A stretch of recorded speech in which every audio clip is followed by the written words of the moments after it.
Hello friends, welcome to my channel stocks Babu. ఈరోజు Kesoram financial reports, quarterly financial reports release చేశారు.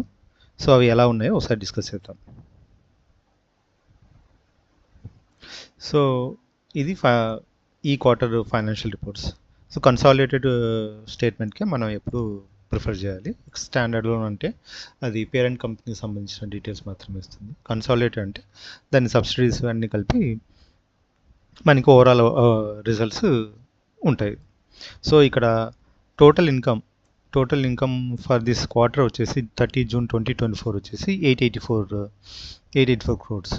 So అన్ని క్రోర్స్లోనే వాళ్ళు mention చేశారు. సో 884 క్రోర్స్ వచ్చింది. లాస్ట్ క్వార్టర్ వచ్చేసి 1093 క్రోర్స్. సో ఇన్కమ్ తగ్గింది. లాస్ట్ క్వార్టర్తో కంపేర్ చేస్తే ఇన్కమ్ తగ్గింది. ప్రీవియస్ ఇయర్ సేమ్ టైంకి చూసినా ఇన్కమ్ తగ్గింది. సో ఇప్పుడు లాస్ట్ ఇయర్ వచ్చేసి 1006 క్రోర్స్గా ఉంది. సో ఇప్పుడు 884 క్రోర్స్. సో ఎక్స్పెన్సెస్ వచ్చేసి 925 క్రోర్స్ ఈ క్వార్టర్. ప్రీవియస్ క్వార్టర్ వచ్చేసి 1161 క్రోర్స్. ఇక్కడ మనం ఇంపార్టెంట్ థింగ్ గమనించాల్సింది ఏంటంటే ఇన్కమ్ వచ్చేసి 884 క్రోర్స్, కానీ ఎక్స్పెన్సెస్ వచ్చేసి 925 క్రోర్స్. సో ఇది ఎవ్రీ క్వార్టరు ఎవ్రీ ఇయర్ అలాగే ఉంది. సో 884 క్రోర్స్ ఉంది, 925. ఇక్కడ 1093 ఉంది ఇన్కమ్ లాస్ట్ క్వార్టరు, 1161 వచ్చి ఎక్స్పెన్సెస్.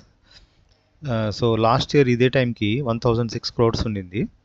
ఇప్పుడు వచ్చేసి ఎక్స్పెన్సెస్ 1041 క్రోర్స్. సో అన్ని almost every quarter, year on year, quarter on quarter మనకి లాసెసే, ఎక్స్పెన్సెసే ఎక్కువ ఉన్నాయి ఇన్కమ్ కన్నా. సో డెఫినెట్లీ దాని ఓవరాల్గా ప్రాఫిట్ అండ్ లాస్లోకి వెళ్తే మనకి లాసెసే చూపిస్తుంది. సో ఇక్కడ ప్రాఫిట్ అండ్ లాస్ వచ్చేసి -61 క్రోర్స్ లాస్ట్ క్వార్టర్లో. ఈ క్వార్టర్లో -61 క్రోర్స్, లాస్ట్ క్వార్టర్ 237 క్రోర్స్. ఆ ప్రీవియస్ ఇయర్ ఇదే టైంకి వచ్చేసి 32 క్రోర్స్. సో ఇక్కడ గుడ్ న్యూస్ ఏంటి అంటే పోయినసారి 237 క్రోర్స్ లాస్ ఉన్నది, ప్రజెంట్ 61 క్రోర్స్కి తగ్గించుకుంది. సో ఓవరాల్గా 180 క్రోర్స్ వరకు లాసెస్ని కవర్ చేసి -61 క్రోర్స్కి ప్రజెంట్లీ దాని లాసెస్లోకి తీసుకొచ్చింది. సో ఆబ్వియస్లీ దాని రిఫ్లెక్షన్ అనేది అర్నింగ్స్ పర్ షేర్ కనిపిస్తుంది. సో ఇక్కడ -2 రూపీస్ లాగా బ్రాకెట్లో ఉంటే లాసెస్ అనేసి మనం అర్థం చేసుకోవాలి. సో ప్రీవియస్గా వచ్చేసి 7.87 రూపీస్ పర్ షేర్ మైనస్లో ఉండింది.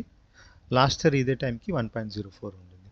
సో ఓ రకంగా గుడ్ న్యూస్ చెప్పాలి అంటే లాసెస్ని కవర్ చేయడం స్టార్ట్ చేసింది.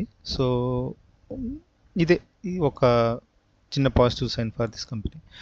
సో ఓవరాల్గా అయితే ఇప్పటికీ ఇంకా ప్రాఫిట్లకు రాలేదు ఈ కంపెనీ. సో ముందు ఎలా ఉంటుందో చూడాలి. మరి డివిడెండ్ అయితే ఈ క్వార్టర్కి ఏం డిక్లేర్ చేయలేదు. Thank you.